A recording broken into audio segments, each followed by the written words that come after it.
महाराष्ट्रातील प्रत्येक अपडेट जाणून घेण्यासाठी आजच मेट्रो रायगडच्या सोशल मीडिया प्लॅटफॉर्मला लाईक, फॉलो आणि सबस्क्राईब करा.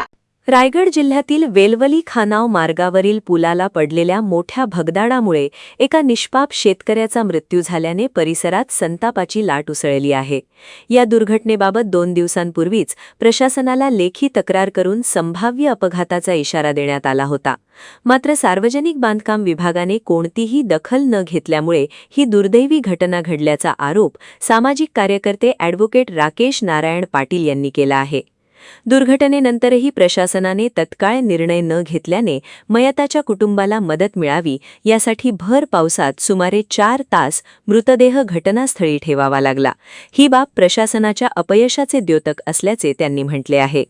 स्थानिक ग्रामस्थ आणि चित्रलेखा पाटील यांच्या आक्रमक भूमिकेमुळेच प्रशासनाला अखेर नमतं घ्यावं लागल्याचा दावाही त्यांनी केला.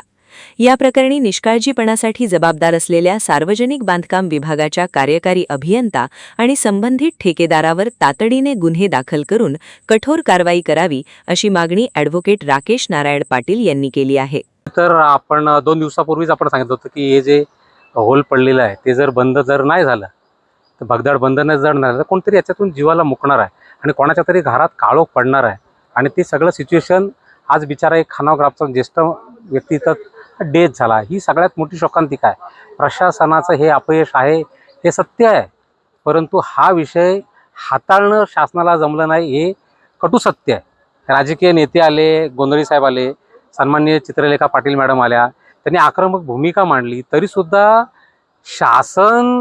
शासन नुकसान भरपाई किंवा त्यांना जे कॉम्पन्सेशन म्हणतात ते द्यायला सरकार म्हणजे बाजारभाव लावल्यासारखं झालं होतं. ही सगळ्यात मोठी शोकांतिका आहे. आणि सगळ्यात महत्त्वाचं, एखाद्याचा घरचा करता माणूस जर गेला असेल, तुम्ही करोडोंची बिलं काढता आणि इथे हे काय करत्या माणसाला एक डेथ झाला तुमच्या चुकीमुळं, त्या माणसाला तुम्ही नुकसान भरपाई देताना अरे मार्केट रेट ठरवताय, ही सगळ्यात मोठी शोकांतिका आहे. सन्माननीय चिवताई पाटील, चित्रलेखा पाटील मॅडमनी आक्रमक भूमिका घेतली.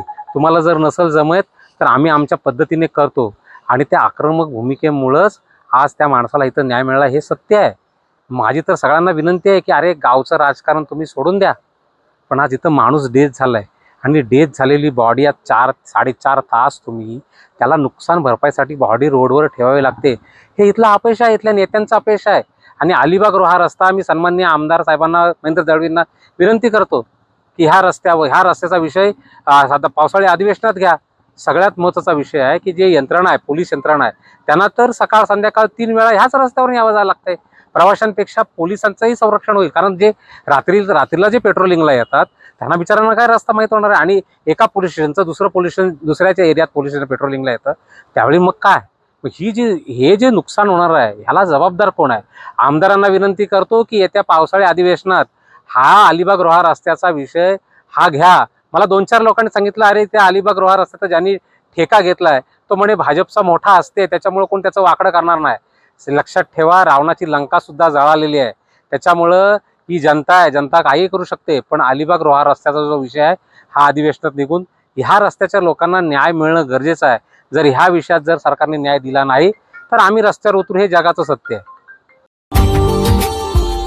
Subscribe now and press the bell icon. Never miss an update.